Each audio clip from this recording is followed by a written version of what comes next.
ನಮಸ್ಕಾರ ಎಲ್ಲರಿಗೂ ಚಕ್ರವರ್ತಿ ಯೂಟ್ಯೂಬ್ ಚಾನಲ್ಗೆ ಸ್ವಾಗತ ಮತ್ತು ಸುಸ್ವಾಗತ. ಸೌಜನ್ಯ ಪರ ಹೋರಾಟಗಾರರು, ಅದು ಹಿಂದೂ ಇರಲಿ, ಮುಸ್ಲಿಂ ಇರಲಿ, ಕ್ರೈಸ್ತ ಇರಲಿ, ಯಾವುದೇ ಧರ್ಮದ ಹೋರಾಟಗಾರರು ಇದ್ರೂ ಕೂಡ ಅವರಿಗೆ ಈ ಚಕ್ರವರ್ತಿ ಮಾಡ್ತಕ್ಕಂಥ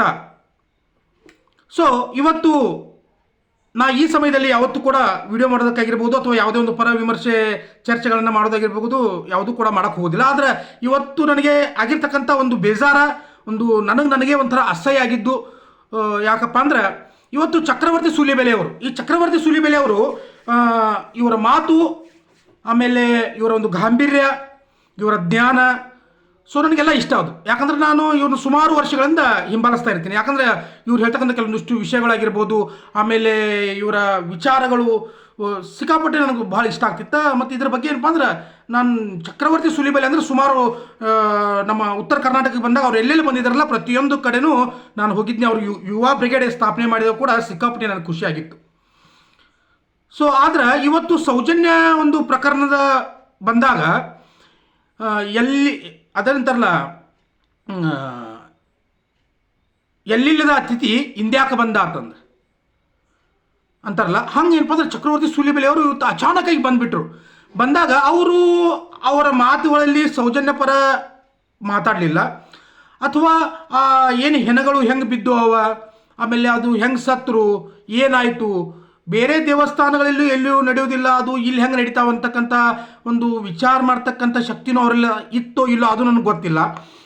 ಆಮೇಲೆ ಅವ್ರೇನು ಹೇಳ್ತಾರಪ್ಪ ಅಂದ್ರೆ, ನಂಜನಗೂಡು ಹತ್ರ ತಿಂಗಳಿಗೇನು 15-20 ಅನ್ಐಡೆಂಟಿಫೈಡ್ ಬಾಡೀಸ್ ಸಿಗ್ತಾವಂತ, ಅಲ್ಲೇನೋ ಪೊಲೀಸರು ಹೇಳ್ತಾರಂತೆ ಇವರಿಗೆ. ಧರ್ಮಸ್ಥಳದ್ದು ಕೂಡ ಕಾಮನ್ ಅಂತ ಅದು. ಇಷ್ಟೆಲ್ಲ ವಿಷಯಗಳನ್ನ ಅವ್ರು ಮಾತಾಡಿದ್ರು, ಅದರ ಸೌಜನ್ಯ ಪರವಾಗಿ ಅವ್ರು ಇಲ್ಲಿಯೂ ಮಾತಾಡಲಿಲ್ಲ ಅದ್ರ ಬಗ್ಗೆ.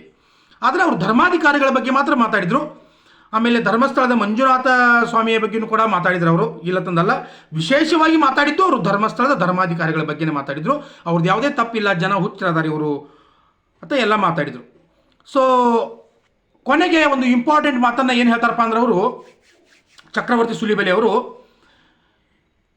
ಇವತ್ತು ಏನು ಧರ್ಮಸ್ಥಳದ ಮೇಲೆ ಕಳಂಕ ಬಂದಿದಲ್ಲ, ನಾಳೆ ಮುಸ್ಲಿಂ ಮಸೀದಿಗಳ ಮೇಲೂ ಕಳಂಕ ಬರ್ಬೋದು, ಮತ್ತು ಕ್ರಿಶ್ಚಿಯನ್ ಮಿಷನರಿಗಳ ಮೇಲೆ ಕೂಡ, ಚರ್ಚ್ಗಳ ಮೇಲೆ ಕೂಡ ಕಳಂಕ ಬರ್ಬೋದು. ದಯಮಾಡಿ ಕ್ರಿಶ್ಚಿಯನ್ ಧರ್ಮದವರು ಮತ್ತು ದೇಶವನ್ನು ಪ್ರೀತಿಸುವ ಮಾತನ್ನು ನೆನಪಿಟ್ಕೊಳ್ರಿ. ದೇಶವನ್ನು ಪ್ರೀತಿಸುವ ಮುಸಲ್ಮಾನರು ಕೂಡ ಹೋರಾಟಕ್ಕೆ ಬರಬೇಕು.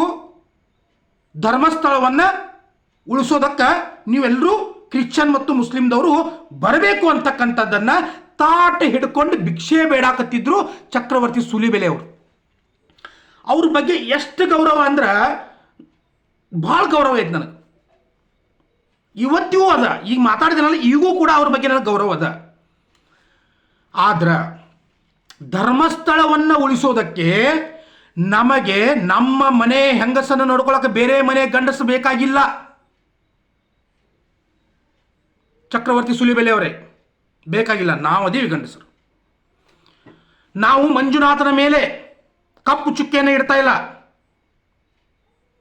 ಧರ್ಮಸ್ಥಳದ ಮೇಲೆ ಕಪ್ಪು ಚುಕ್ಕೆಯನ್ನು ಇಡ್ತಾ ಇಲ್ಲ, ಅಣ್ಣಪ್ಪ ಸ್ವಾಮಿಯ ಮೇಲೆ ಕಪ್ಪು ಚುಕ್ಕೆಯನ್ನು ಇಡ್ತಾ ಇಲ್ಲ.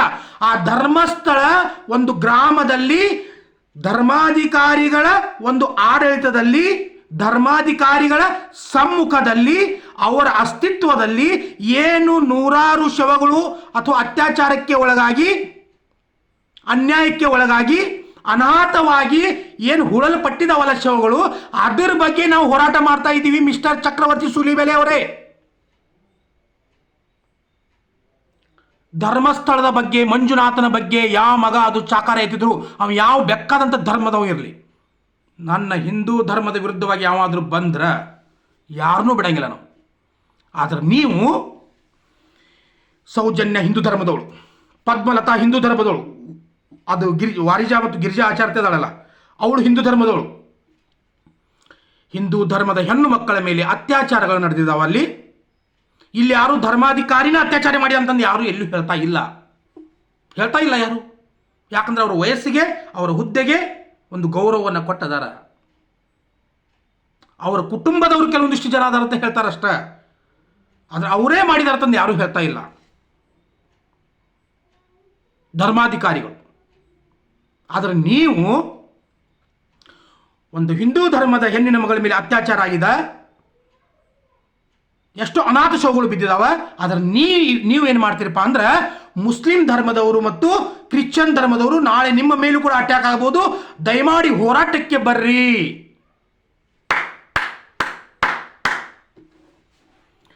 ಚಕ್ರವರ್ತಿ ಸೂಲಿಬೆಲೆ ಅವರೇ, ನೋ ಕಾಂಪ್ರಮೈಸ್ ಅಂತಕ್ಕಂಥ ಒಂದು ಕಾರ್ಯಕ್ರಮವನ್ನು ನಡೆಸ್ತೀರಿ ನೀವು, ಹೌದಲ್ಲ? ಆ ನೋ ಕಾಂಪ್ರಮೈಸ್ ಅಂತಕ್ಕಂಥ ಕಾರ್ಯಕ್ರಮದಲ್ಲಿ ನೀವು ಏನು ಮಾತಾಡ್ತೀರಪ್ಪ ಅಂದ್ರೆ ಇದೇ ಕ್ರಿಶ್ಚಿಯನ್ ಧರ್ಮದ ಭಾರತ ರತ್ನ ಮದರ್ ಥೆರೇಸಾ ಅವರ ಬಗ್ಗೆ ಮಾತಾಡ್ತೀರಿ. ಏನು ಮಾತಾಡ್ತೀರಿ ಅಂದ್ರೆ ಮದರ್ ಥೆರೇಸಾ ಅವ್ರ ಬಗ್ಗೆ, ಈ ಮದರ್ ಥೆರೇಸಾ ಒಳಗೊಂದು ಮುಖ ಹೊರಗೊಂದು ಮುಖ ಇತ್ತು ಇವ್ರದು ಅಂತ ಹೇಳ್ತೀರಿ. ಮತ್ತೊಂದು ಏನು ಹೇಳ್ತೀರಿ ಅಂದ್ರೆ ಐ ವಿಲ್ ನೋಟ್ ದ್ಯಾಟ್. ನೀವು ಮಾತಾಡೋ ಸ್ಟೈಲ್ ಇದು.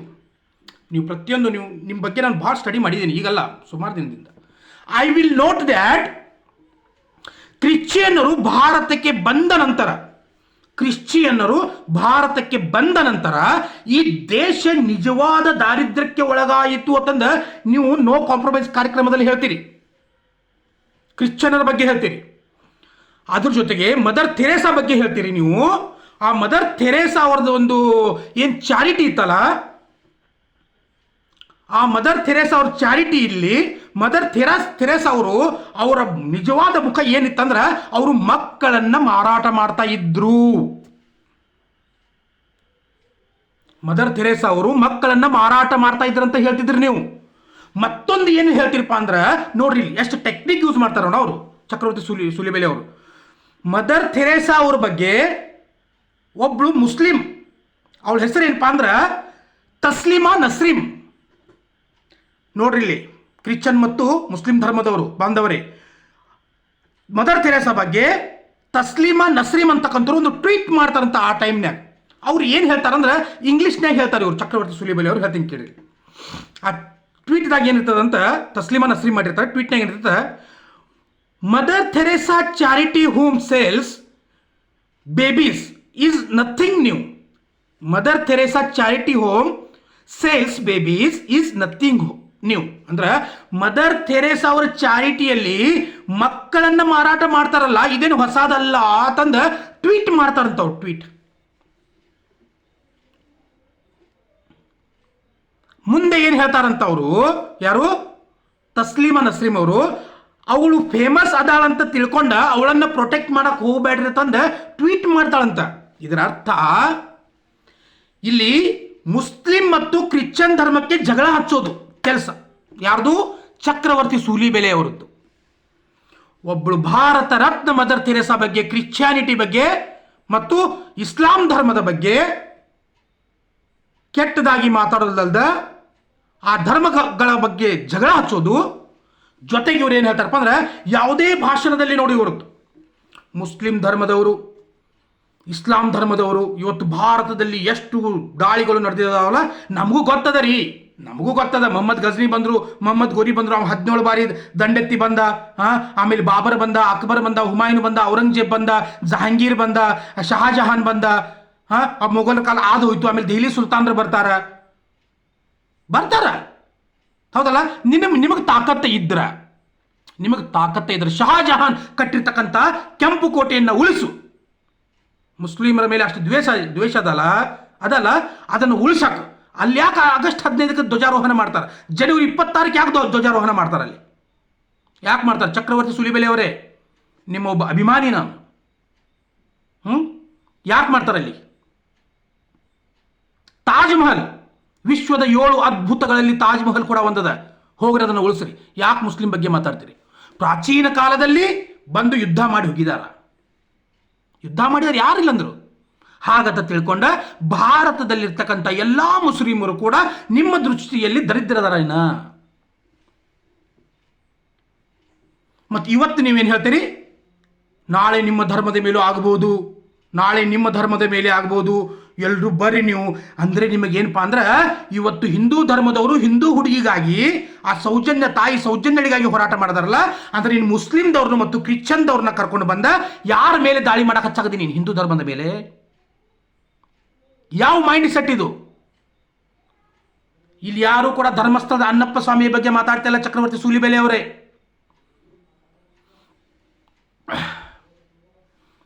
ಚಕ್ರವರ್ತಿ ಸೂಲಿಬೆಲೆ ಅವರೇ, ಯೂಟ್ಯೂಬ್ ಬಗ್ಗೆ ಒಂದು ಮಾತು ಮಾಡ್ತಾ ಇದ್ದೀವಿ, ಮಾತಾಡ್ತೀರಿ. ಏನಪ್ಪ ಅಂದ್ರೆ ಯೂಟ್ಯೂಬ್ದಲ್ಲಿ ಕೂತ್ಕೊಂಡು ಲೈಕ್ ಮತ್ತು ಕಮೆಂಟ್ಗೋಸ್ಕರ ಏನಪ್ಪ ಅಂದ್ರೆ ವಿಡಿಯೋಗಳನ್ನು ಮಾಡಿ ಹಾಕ್ತಾ ಇದ್ದಾರೆ ತಂದು. ಚಕ್ರವರ್ತಿ ಸೂಲಿಬೆಲೆ ಅವರೇ, ನಾನು ಕೂಡ 1,000, 2,000, 10,000 ಜನಸಂಖ್ಯೆ ಇರ್ತಕ್ಕಂಥ ಕಾರ್ಯಕ್ರಮಗಳಲ್ಲಿ ನಿರೂಪಕನಾಗಿ ಕೆಲಸ ಮಾಡ್ತೀನಿ, ಒಬ್ಬ ಭಾಷಣಕಾರಕನಾಗಿ ಕೆಲಸ ಮಾಡ್ತೀನಿ, ರಾಜಕೀಯ ಕಾರ್ಯಕ್ರಮಗಳಲ್ಲಿ ಕೆಲಸ ಮಾಡ್ತೀನಿ, ಧಾರ್ಮಿಕ ಕಾರ್ಯಕ್ರಮಗಳಲ್ಲಿ ಕೂಡ ಕೆಲಸ ಮಾಡ್ತೀನಿ, ಶಾಲಾ ವ್ಯವಸ್ಥೆಯಲ್ಲೂ ಕೂಡ ಕೆಲಸ ಮಾಡ್ತೀನಿ. ಇನ್ನುಳಿದ ಯಾವುದೇ ಕಾರ್ಯಕ್ರಮಗಳಿದ್ರೂ ಕೂಡ ಮಂಜುನಾಥ್ ಚಕ್ರವರ್ತಿಗೆ ಆಹ್ವಾನ ಇರ್ತದೆ. ಆದ್ರೆ ನೀವು ಟಿವಿಗಳಲ್ಲಿ ಕೂತ್ಕೊಂಡು ಅಲ್ಲಿ ಇಲ್ಲಿ ಕೂತ್ಕೊಂಡು ನೀವೇನು ಮಾಡಿದರೆ ಪ್ರಚಾರಕ್ಕಾಗಿದ್ದೀರಿ. ನಾವು ಉತ್ತರ ಕರ್ನಾಟಕದವರು, ನಮ್ಮನ್ನು ನೀವು ಹೆಂಗೆ ಬೆಳೆಸ್ಕೊಂಡಿದ್ದೀರಿ ಅಂದ್ರೆ ಇಲ್ಲಿವರೆಗೂ ಟಿ ಆರ್ ಪಿಗಾಗಿ. ಇದ್ರ ಬಗ್ಗೆ ಒಂದು ವಿಡಿಯೋ ಮಾಡ್ತೀನಿ ನಾನು ಆಮೇಲೆ, ಒಂದು ವಿಡಿಯೋ ಮಾಡ್ತೀನಿ. ಆದ್ರೆ ನೀವೇನು ಹೇಳ್ತೀರಿ, ನನಗೆ ಬೇರೆ ಯಾವುದೂ ಸೋರ್ಸ್ ಇಲ್ಲ, ನಾನು ಯೂಟ್ಯೂಬನ್ನು ನಂಬ್ಕೊಂಡಿದ್ದೀನಿ ಅಂದ್ರೆ ನೀವು ಮಾಡೋದು ಎದಕ್ಕಾಗಿ? ನೀವು ಒಂದು ಟೈಮ್ನಾಗ ಹೇಳಿದಿರಿ ಇದನ್ನು, ನಾನು ಯೂಟ್ಯೂಬ್ನಿಂದ ಪೇಮೆಂಟ್ ಏನು ಬರ್ತದಲ್ಲ ಅದೇ ನನ್ನ ಜೀವನಕ್ಕೆ ನಾನು ಉಪಯೋಗ ಮಾಡ್ತೀನಿ, ಅದೇ ನಾನು ಖರ್ಚು ವೆಚ್ಚಗಳನ್ನ ಮಾಡ್ತೀನಿ ಅಂದ್ರೆ ನೀವು ಮಾಡೋದು ಎದಕ್ಕಾಗಿ? ಲೈಕ್ಗೋಸ್ಕರ, ಕಮೆಂಟ್ಗೋಸ್ಕರ, ಹೌದಲ್ಲ? ಆದ್ರೆ ನಾವು ಯಾವತ್ತು ನಮ್ಮ ಮನೆ ಹೆಣ್ಣು ಮಕ್ಕಳನ್ನ ನೋಡ್ಕೊಳಕ್ಕೆ ಇನ್ನೊಬ್ಬ ಬೇರೆ ಮನೆಯವನು ಹೋಗಿ ಕರೆಯಂಗಿಲ್ಲ, ನನ್ನ ಹೆಂಡ್ತಿನ ಬಂದು ನೋಡ್ಕೋಬಾಪ ಅಂತಂದು.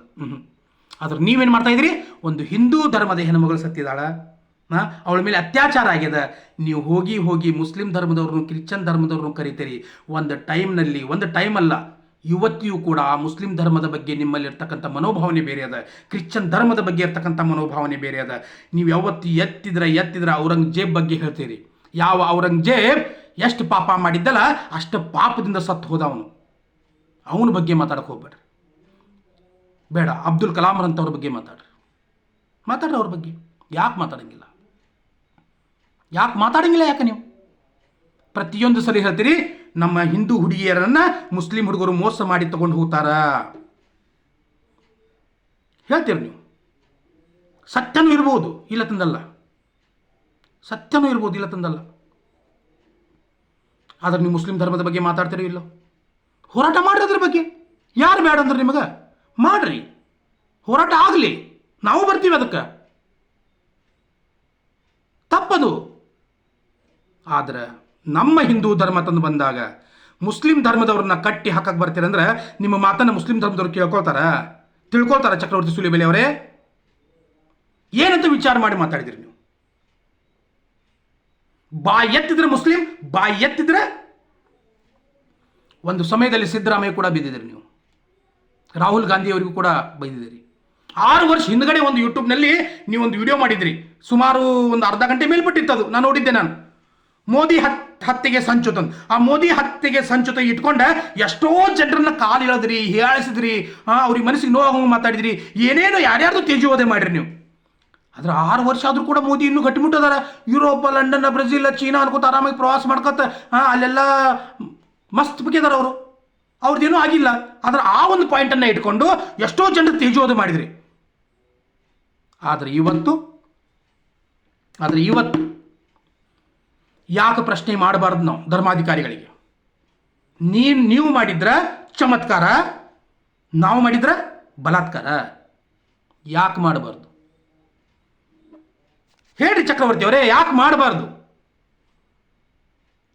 ಅಂದ್ರೆ ಧರ್ಮಾಧಿಕಾರಿಗಳನ್ನ ಉಳಿಸಿದ್ರ ಧರ್ಮ ಉಳಿತದ?